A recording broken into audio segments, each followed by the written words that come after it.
This is Melanie Rudd, the founder of She Overcomes. She Overcomes educates and equips women to overcome the imposter syndrome while biohacking the cyclical planning, goal syncing, and lived experiences of the rhythms of our lives through our Becoming Bold Leaders 8-week training, as well as our goal syncing 4-week program.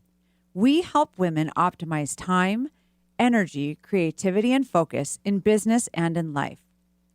This is a recording from Metamorphosis, the She Overcomes Women's Conference. I hope you enjoy this podcast.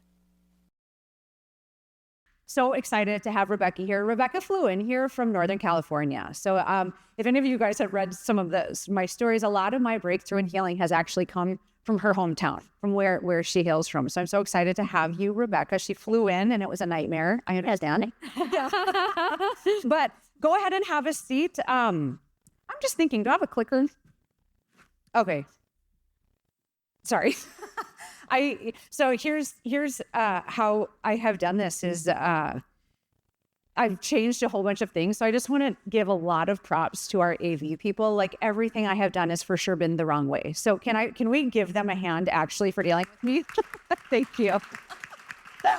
Shannon, you're great. So you all are here today because we are talking about that connection between the mind and the body, right? And as I had kind of shared a little bit about my journey in that connection, Rebekah played a huge role in that. And here's the story, and then I'm going to let you just talk a little bit more about how you got into this, what we're doing, And so I've been writing this program, gleaning stuff from my past, and putting all these things together. And I was listening to this podcast on a drive home from the cities. And Rebekah was on it. She was the featured podcaster. And literally I was like, save, download. And then I got home and I wrote it all out, literally wrote it. And then in retrospect, I realized there's transcripts, that. And so anyhow, Rebekah had said this phrase about being in your body. And that really resonated with me because, as I've already shared, I have lived such a dissociated and had such a dissociated connection that was not safe for me. That wasn't safe for me to be in my body. And so as I listened to her talk about, even the gal who was interviewing you, she said this phrase, "Oh, I'm in my prime, in my follicular." And I'd never heard anybody talk like that about her periods. I think my not sex talk, but my period talk was like, here's a tampon, bye, So I really wanted to workshop this and talk more because I feel like it's a conversation that might feel out of line, or maybe, I don't want to say inappropriate, because it's not. We're all this is all connected. And so it is easier to do this in a conversation than it is here, read my blog, So anyhow, so with that, we're going to be workshopping this together and explaining a little bit more behind it. So with that, I'd love for Rebekah just to share a little bit about yourself and how you chose to do the work you do. Okay, so I am Rebekah LaRobardiere, and I am a sex and relationship coach and somatic experiencing practitioner. In a week, actually, I will be fully finished.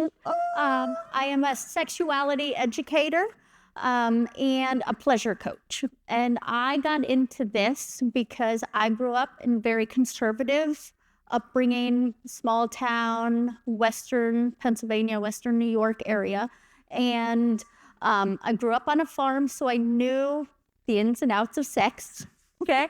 Yet, I didn't have a sex talk. And so I got married and was greatly disappointed on what it means to be married and sex. Okay. And so I was like, I'm going to figure this out. And so it's like talking about the whole community thing is I decided I'd become the person I always wanted to have. So we got home from our honeymoon, and I've been married just over 20 years. And so we get home, and I was like, I'm going to figure this out for me and anyone that will listen to me. And so I talked to anybody that would talk to me about what it means to have a healthy sexuality and embracing that and what that looks like in a healthy marriage and in the construct of me owning who I am and embodying who I am. And so I jokingly say I've been doing this for 20 years unofficially, but officially since 2018, because when our youngest went to school, I went back to school. And so we all got to do homework together. And it's not that romantic, but it made a fun part of the story. So we have 3 children, 16, 15, and 14, 2 girls and a boy. My husband is also a serial entrepreneur, and he is phenomenal. We own a coffee roasting company, and in the process of us growing that, I did my schooling, and then now that that's launched, I get to do more of my passion, and our children are old enough that I can travel and I can do more outside of the home. And it works very well with embracing who I am and my biological design, and doing somatic experiencing and syncing with my cycle have been the most life-changing things for me that I've recognized, as have my family and my friends. And so that's not a very small nutshell of what I do and why I do it. I love it. And, Rebekah and I have this in common, that we were raised in more communities. I would say this, and I don't think that, I think this. I think a lot of times religious and faith communities accidentally shame women for their bodies. I don't actually think it's usually on purpose. I don't think anybody wants someone to feel shame. Hopefully not. But I think what happens in really faith conservative communities is there's a lot of shame around your body. Cover that up. Don't wear that. Did something happen to you? What were you wearing? Like, it's a lot. It's very much up to me to make sure no one's looking at me or whatever. And then the polar opposite of that is the sexual revolution, where anything goes. And there's an objectification of women. And so I think what I really loved about connecting with you is I'm like, okay, I don't like that. I don't like the objectification of women, that I'm just a sex object on a screen, like women are just objects to watch on screens or to be used up. But I also don't like this, because this is not life-giving. And so how can we open up a dialogue to pull these two things together so that we can be confident in our bodies, be confident in the work that we're doing, and not live a dissociated life? Mm-hmm. And what I do also love about you as a sex coach and therapist is 1 in every 4 women statistically have experienced some sort of sexual violence. And so if you think about that, every table has 8 seats. 2 of us at every table have been at some point aggressively treated, and our bodies don't feel safe. And the thing about it in my own experience was that I was one of those women. And so I found that I accidentally was bringing some baggage into my work, into relationships. And like, the people that I chose were just so unfortunate, And if I could have compartmentalized, like, I tried really hard, but I couldn't. And so I love too, with what we're talking about today, is learning how to be safe in our bodies. Learning how, like, if you're like me, and hopefully those stats in this room are so off, I would love that. But if they're not, how do we carefully also handle ourselves? And I think, and so those are just like, I love that you talked about, like, there's this pleasure piece and there's safety, And so do you want to talk a little bit more about just about like that mind and body connection and feeling like that? Allison talked right away a little bit about embodiment. Yeah. So we've been socially and culturally conditioned to separate body and brain. Right. And women, emotions haven't been safe. And in religious cultures, it is not unheard of that you're too emotional, you're allowed 2 emotions, right? Yeah. And we don't talk about the negative ones. And when we do that, we are storing that negative emotion in our body. And it shows up in other ways, whether it's adrenal fatigue, arthritis, and there's a whole slew of other other symptoms that show up in our bodies because we don't allow ourselves to be present. And our body is always talking to us, and it will continue, and it will get louder if we continue to ignore it. So it's doing our best to stay present and allowing our body and our brain to realign. And it is very difficult. The 3 little tips that I tell all of my clients if they want to, okay, how do we stay present in bed? Or I have 6 minutes and that's all I can give you because whatever, my to-do list. Yeah. We've been trained to betray ourselves. Okay, so how many of us have had to go to the bathroom and not go? We're like, okay, my badge of honor is I'm going to see how long I can wait. Or I'm thirsty and I'll get a drink later. Or as moms, I'm going to eat cold food and see how long I can put off, because the longer I wait, the more of a sacrificial mom I am. And that makes me really cool, right? So, and I'm exhausted all the time. Okay, there's 4. That's okay. That's actually your number. Okay. I'm staying on point with you. And so, I'm tired, but I'm just always going to be tired. And every time our body tells us those things and we choose to not listen, we betray our body. And so our body doesn't believe that we are safe for ourselves. Mm-hmm. Okay, so first thing I recommend, if any of you need to go to the bathroom and while we're up here, please go. If you need a drink, please get one. Yeah. If you need a nap, osmosis, you'll hear us, whatever. But it's those type of things that we so belittle, but they are like the tiniest little steps that actually can make the greatest difference in our lives. And I just want to interject this because I think that, so I love what you're saying. I think 100%, like that's like the mom badge of honor. Like, and it's not like I like that, but it is just what happens.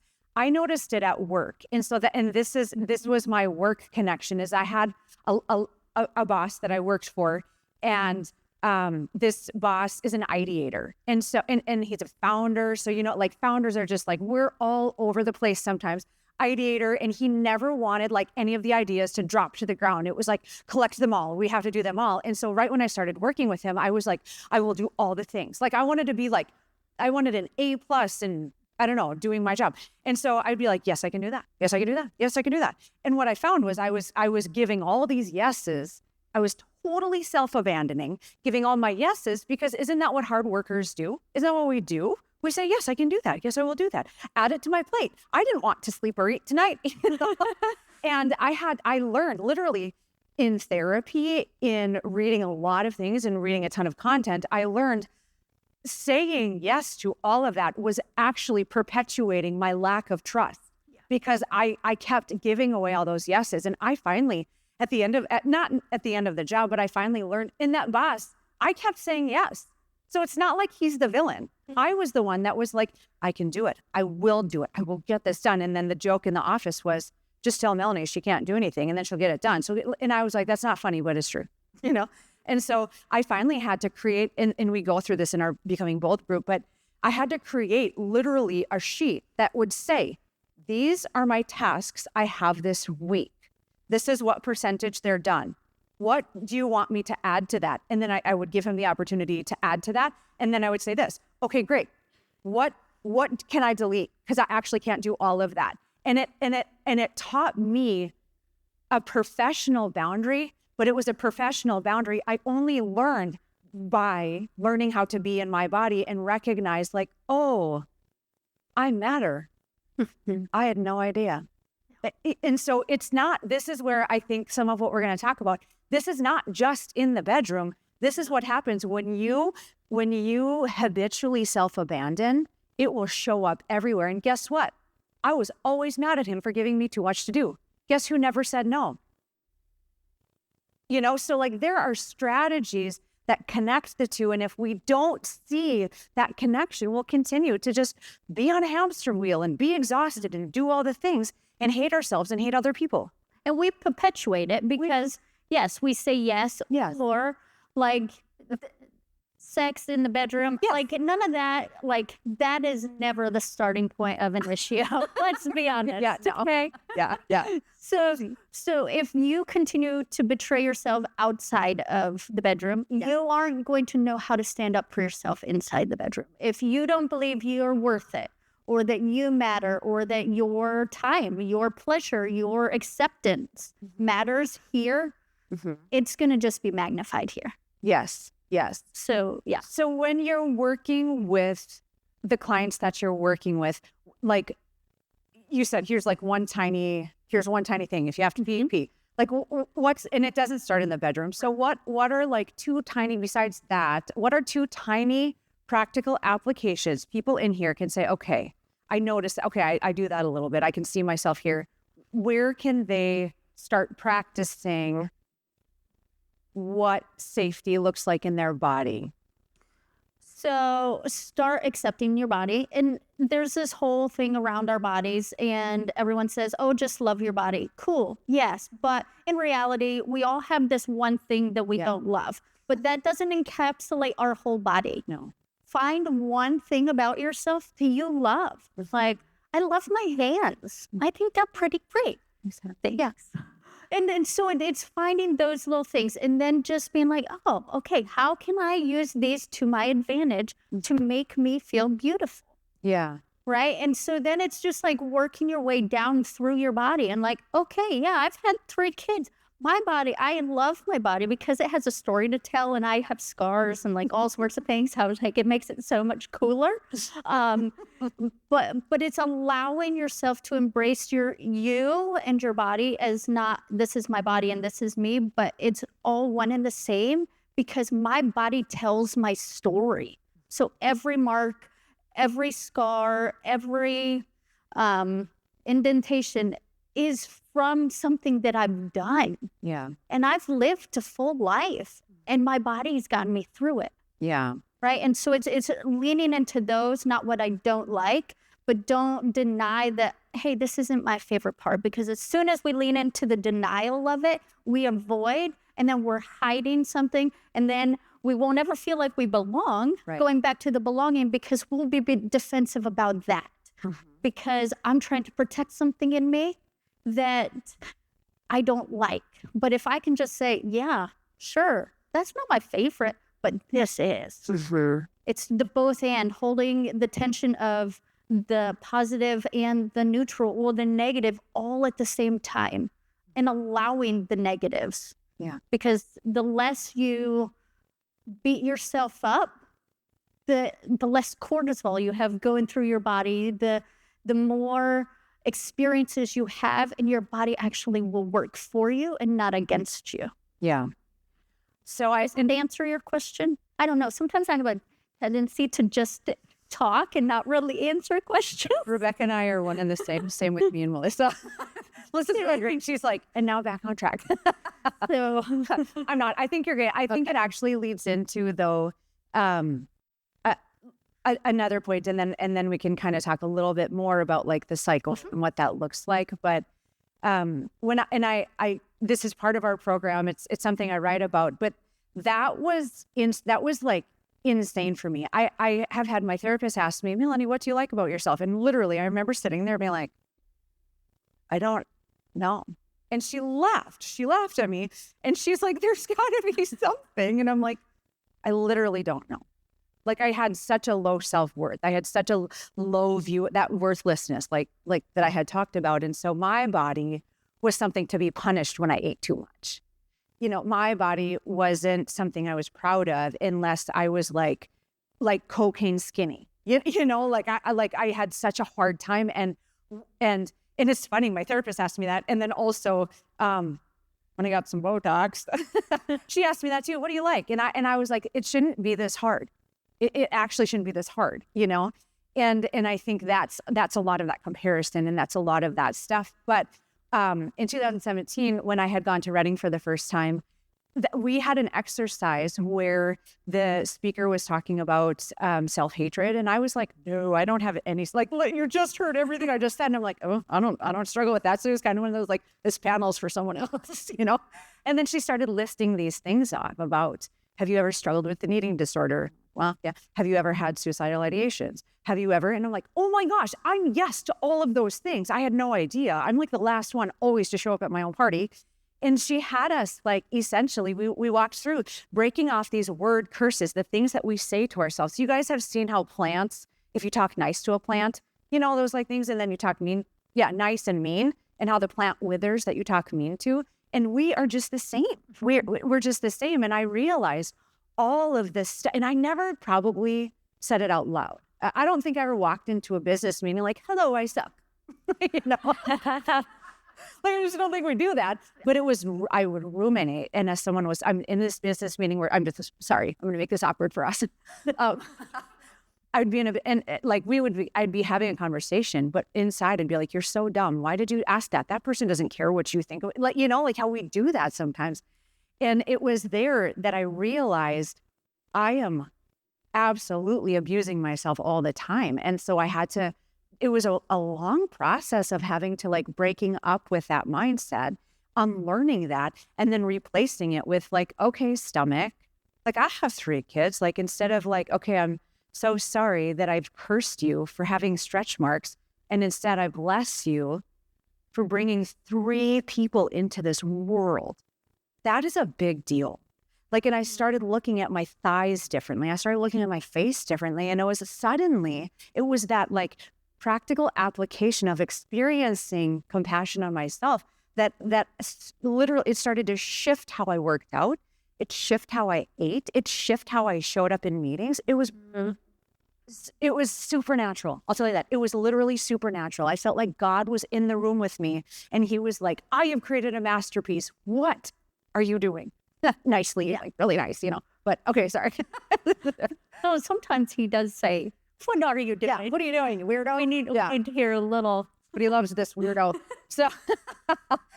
So I do kind of want to transition into this because, and I did like literally you guys last minute made a couple slides for us to like talk about. So my apologies. I want to go back. It was from you that I learned there's that all, I feel like it was from you and maybe it was in conversation, but you talked about the rhythms, the rhythms of our body, the rhythms of our life. And so just from an educational standpoint, every person in this room has a circadian rhythm, right? If your circadian rhythm is off, your cortisol is high, like we all get that. You go to sleep at a certain time. And I had never heard of what is called the infradian rhythm. Who has heard of that term? Like 1 person, 2 people, a couple of people. And then the people that I like won't shut up to. The infradian rhythm is your biological makeup. Your infradian rhythm is your 28 to 32 day menstrual cycle. So remember, your circadian rhythm, men have a circadian rhythm. Every 24 hours, they regenerate, right? 24-hour harvest. Good job. You did it. We are the 28 to 32 day cycle. And in that cycle, we are different people. Now, I don't want to say that. It's not like it's that, but tell me more. We kind of are. So like talk a little bit about that and talk about that cyclical nature of how women's bodies are. So each woman, and it's all approximate, like the days. And I have my cheat sheets that if anyone wants them afterwards, reach out and I can send them. Yeah. But so each phase of our cycle, we have different strengths and estrogen levels, different hormone levels. And so learning to work with your hormone levels is actually going to optimize your everyday life in work, at home, as friends, and being married. And ultimately it boils down to, do I know who I am and how I interact with myself and the world? And so during the follicular and ovulatory phase of your cycle, your resting estrogen is higher and resting cortisol is lower. So that's the time that you are a lot more, for the introverts, you might be slightly less introverted. For the extroverts, you are ready to take on the world, right? You're ready to plan everything and do everything here and now, right? And so that is the time also for workouts. If you like HIIT workouts, do them then. Do higher cardio because even though you love it, it still raises your cortisol. But you don't want to do that in the second 2 phases of your cycle because your estrogen is lower and your cortisol is higher. And if you're going to do HIIT workouts, your cortisol is going to go even higher, and it's going to detract from all the work you did in the first 2 phases is now counteracted because you didn't listen to what your body actually needed.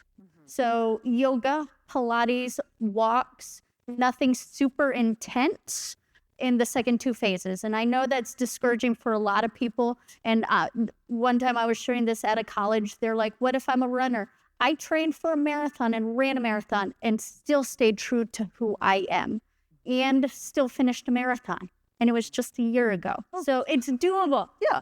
Thanks. It was on my 50 before 50 list. Oh, that's awesome. Yeah. So in creating little things for you to do for yourself to see if you can manage.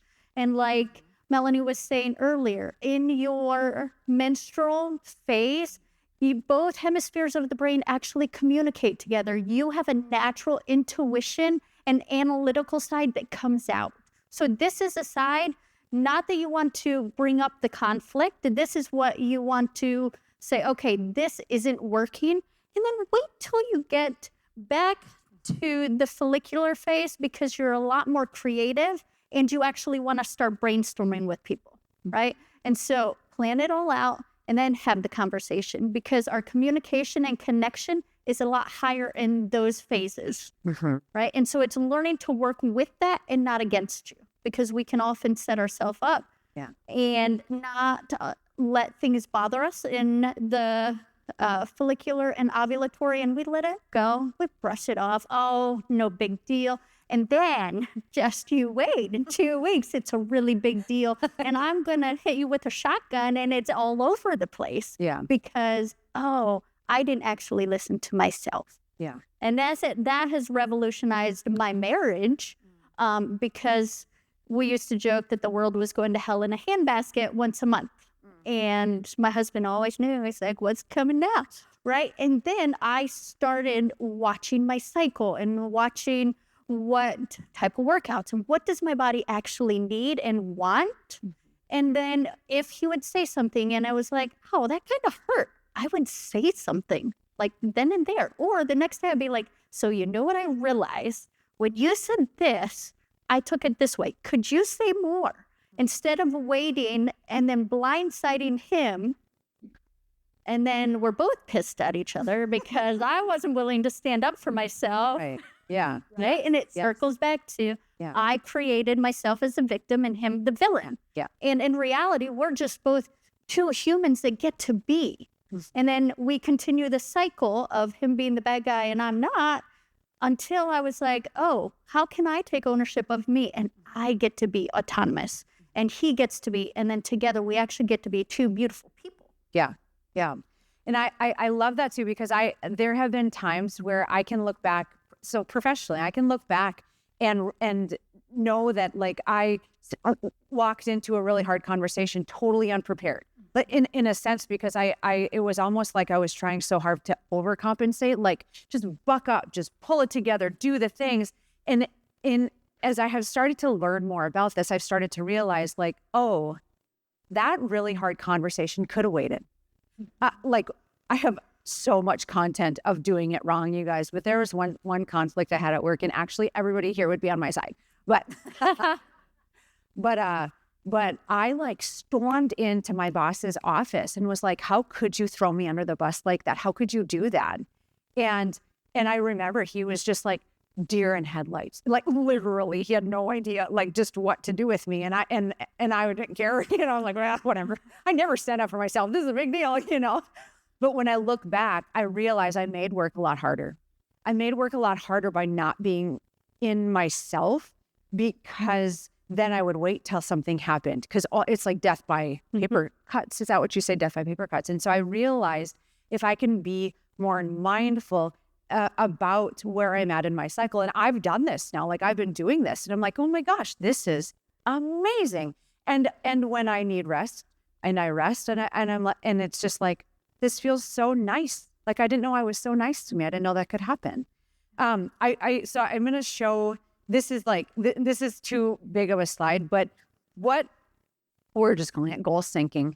But what essentially Rebekah has introduced me to, and what now like this movement that we're going towards, is truly checking into the hormone. Like, where's this stuff at? And so to be honest, we were supposed to have another gal here who's a hormone specialist, and last minute she had to cancel, which is kind of a bummer because we were talking about like, what do you do? I talked to someone recently who said my hormones were off and I got this treated and now I'm like a new person, you know? And so like speaking to that conversation around like, great, we can goal sync, but what if your hormones are out of whack? Like, when you're working with your clients, how are you handling some of that part of this conversation? So we'll start with, have you gone to a pelvic floor specialist oftentimes? Have you had your hormones tested?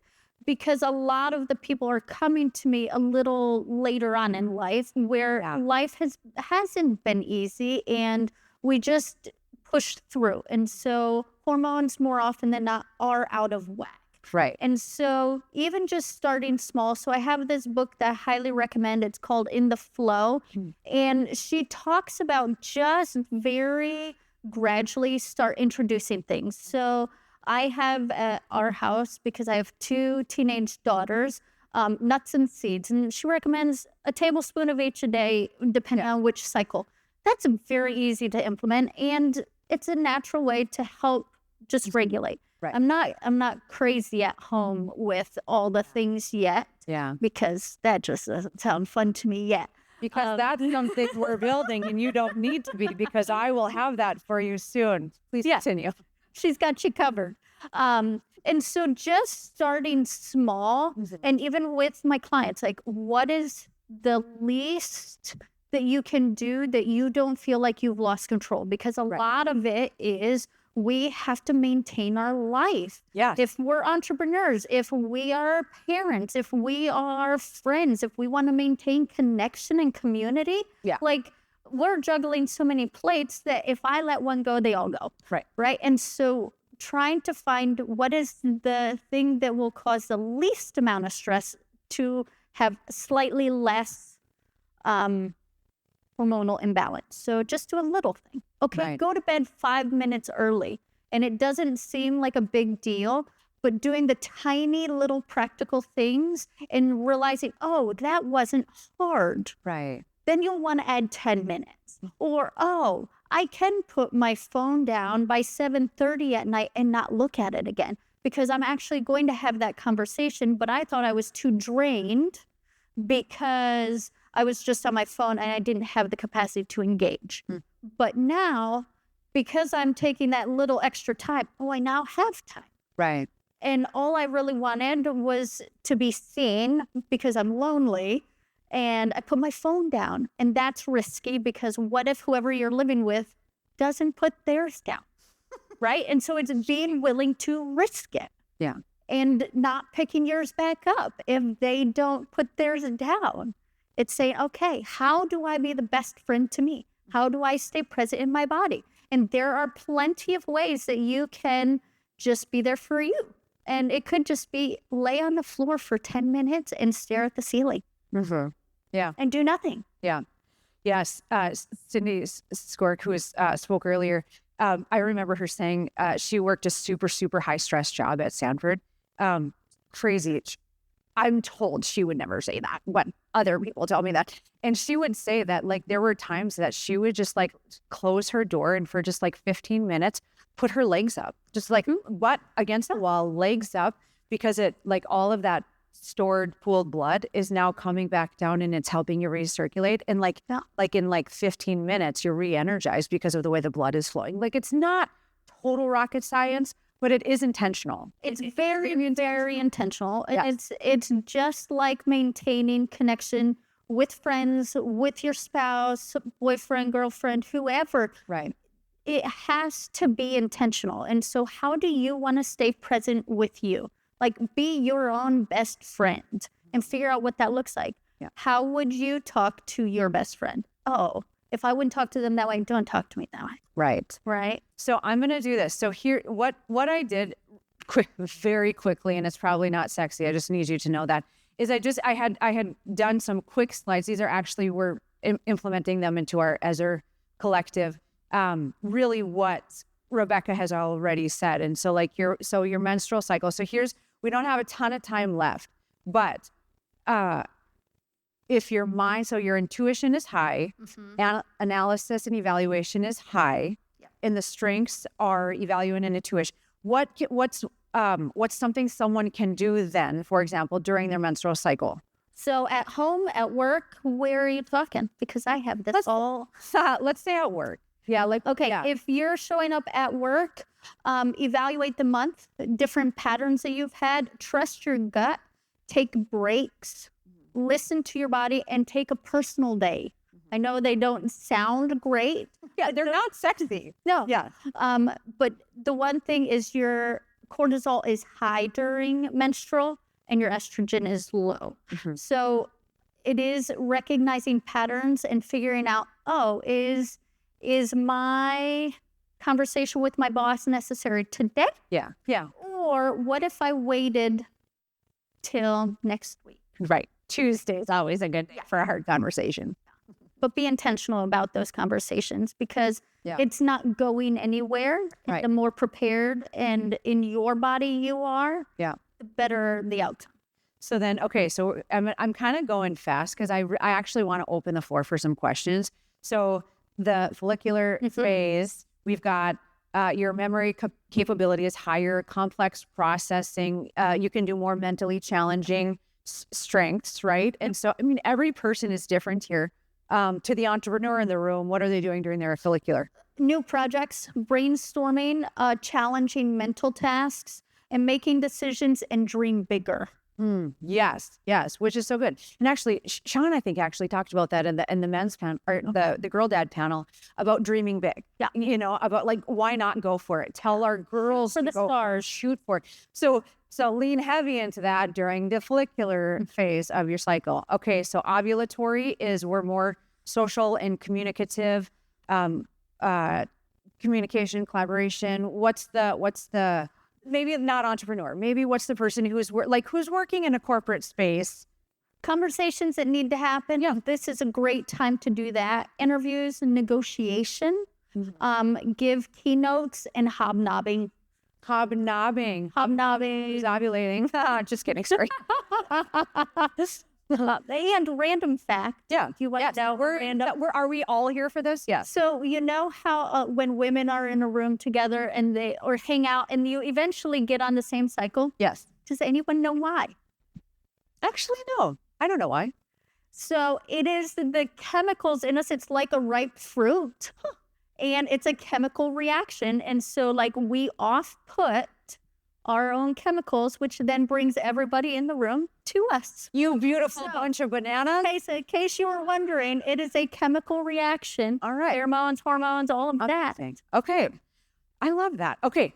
Luteal. So our luteal is the tail end, of course, of our month if we're having the regular period. So luteal phase, we're noticing. So, and this was something you had said, noticing, prioritization, desire to execute. So again, what are a couple professional tasks that will be more optimal at the luteal time? So this is the time to do your admin, right? So don't do admin at the beginning of your cycle. Do it this time because it won't be as tedious, because if you don't love admin, then this is going to drain you any other time. But this is when you're actually like, oh, I can pay attention to details, review documents, finances, all of those are great, is a great time to do those things. Okay. Our formatting is weird. So this, I mean, essentially this is being mindful of these 4 phases. And again, do you guys see do you see it? Metamorphosis, 4 phases, like the what's needed in life, 4 phases. We literally are biologically designed for this. I would love does anybody have questions? We've got about 10 minutes or so left. And so I'd love to answer or just have a dialogue around this. That one's not. So I saw you had a reference to somatic exercises, like somatic exercises 101.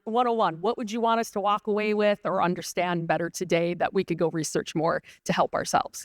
So, to help your somatic exercise. Somatic? Yeah. I would say sitting and then just do a quick body scan. Are my feet comfortable the way they are? Because a lot of us forget that, oh, we're actually not comfortable, right? Oh, I'm holding my back this way. Is this actually comfortable for me? And prioritizing your comfort. Mm-hmm. It's a very small one, but it is really Yeah. a big one.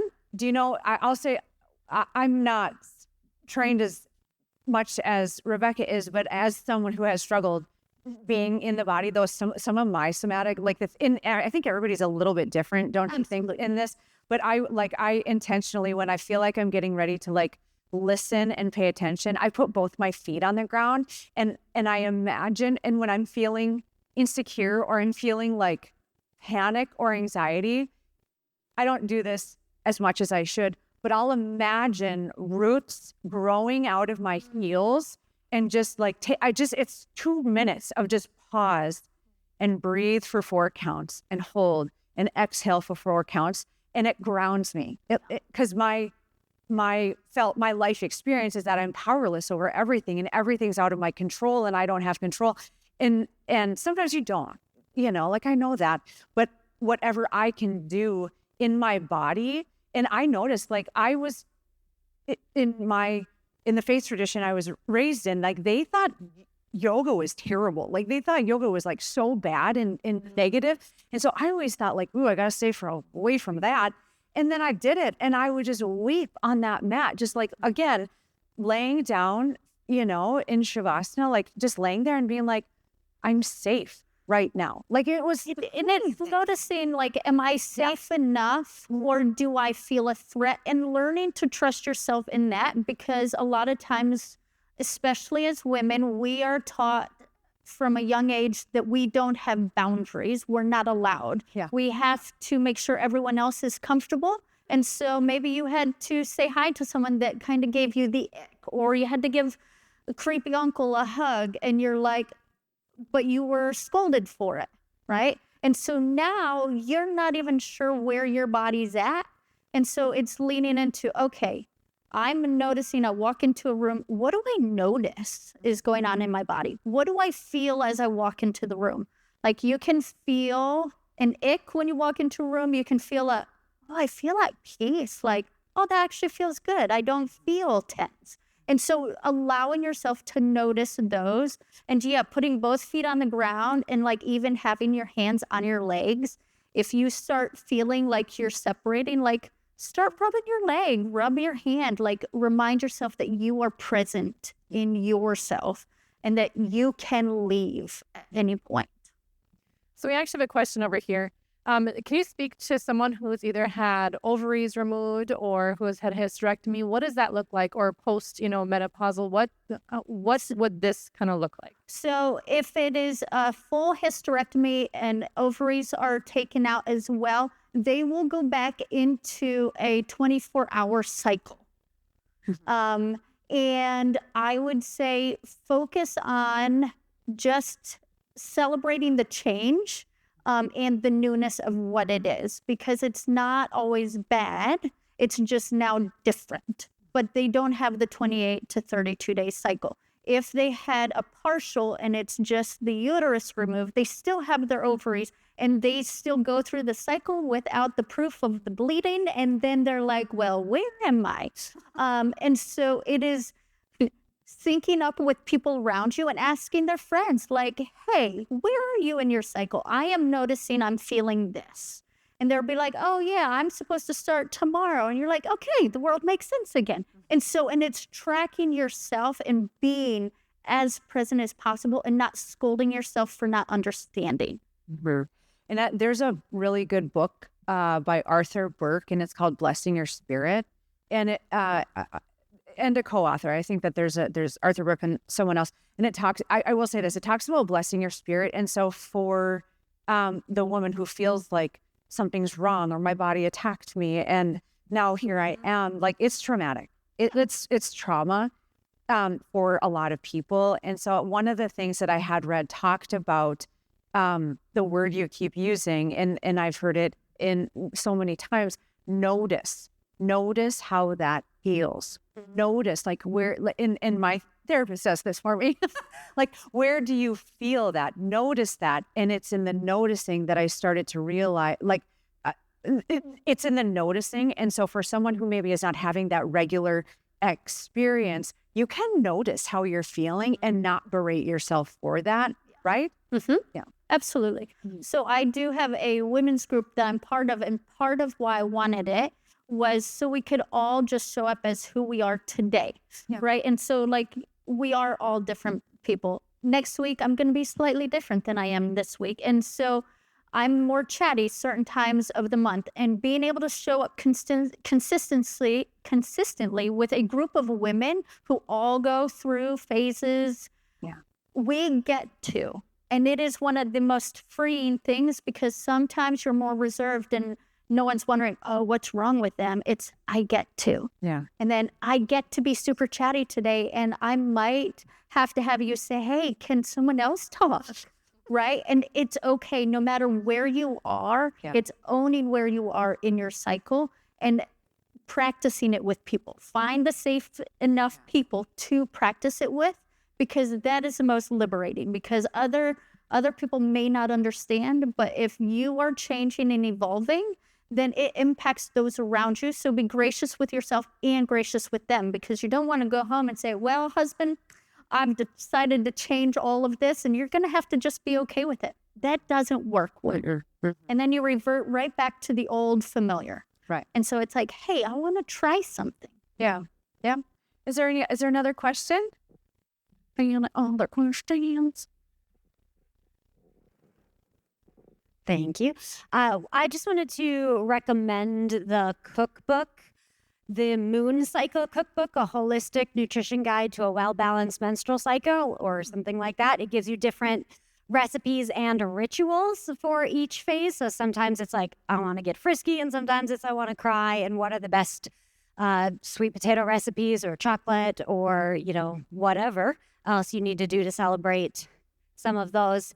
And then a question, I do a lot of thermal cycling, going back and forth between sauna and cold plunge, but I've kind of noticed that there are times where I only want to do one or the other, and I haven't gotten hyper specific on if it's because of the weather or if it could be tied to hormones.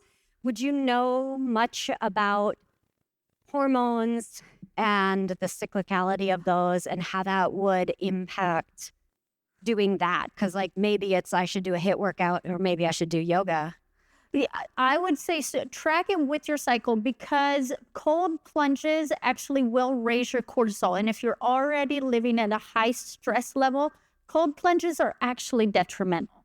And hold on, there's something I wanted to say about all that. Oh, noticing pain tolerance also. Certain times of the month, you have a lot higher pain tolerance. So this kind of can go along with that. And then other times you're like, oh, I don't even want to tweeze my eyebrows because it just hurts, right? And so noticing those little things about your body helps you stay in sync, and then you start trusting yourself. And so whether or not you know exactly where you're at, you know what your body wants and needs, and you can differentiate between am I being lazy right now, or am I actually listening to my body and it needs rest? Are there another question?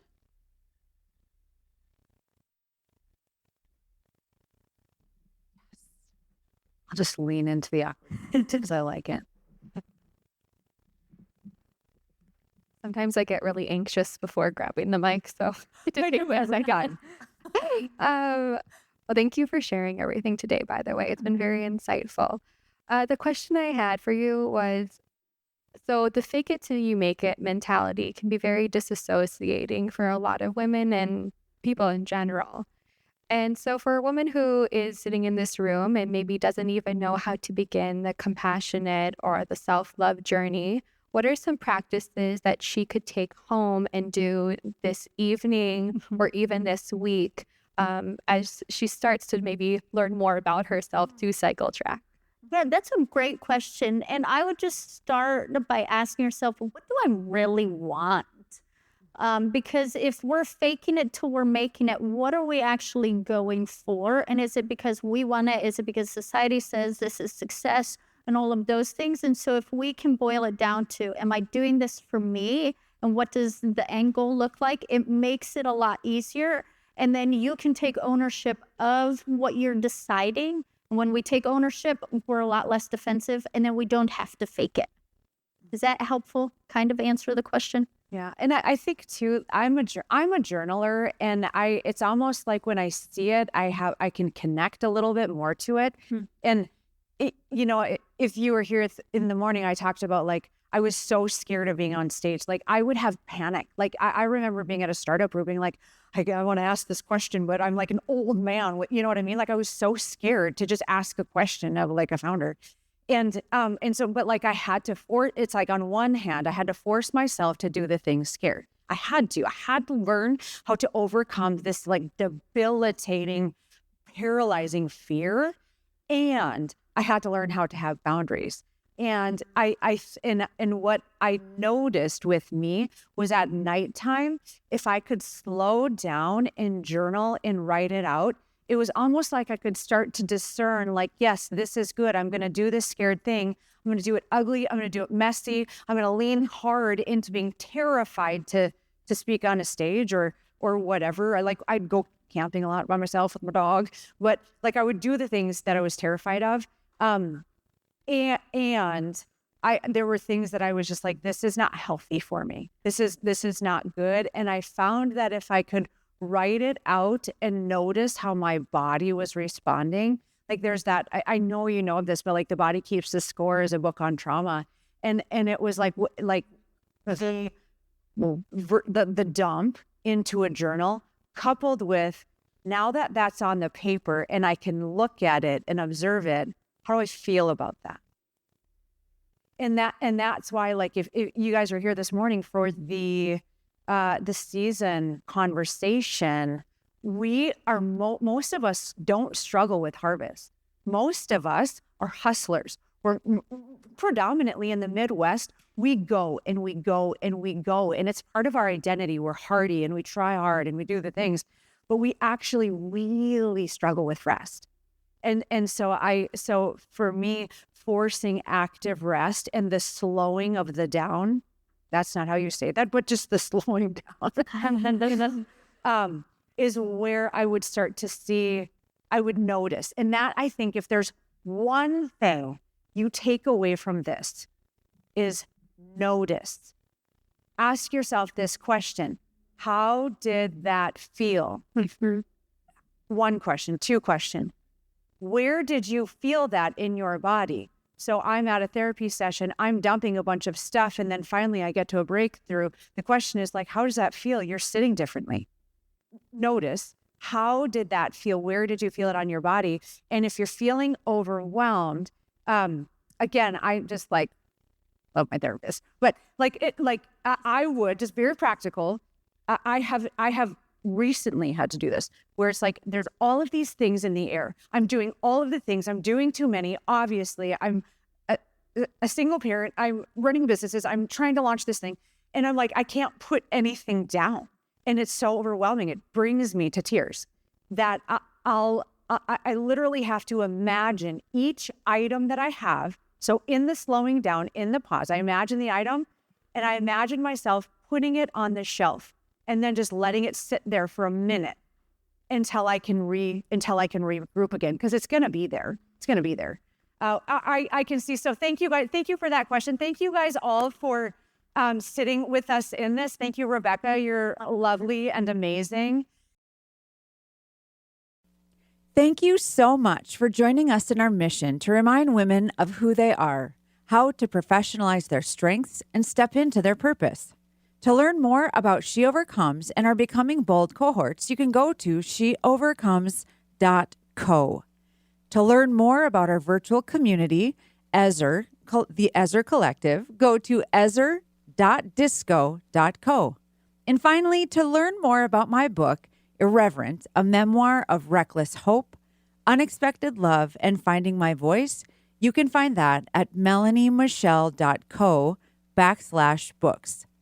Until next time, Overcomer, it's time for you to find your purpose, chase it with courage, and step into your unique gifts. Thank you.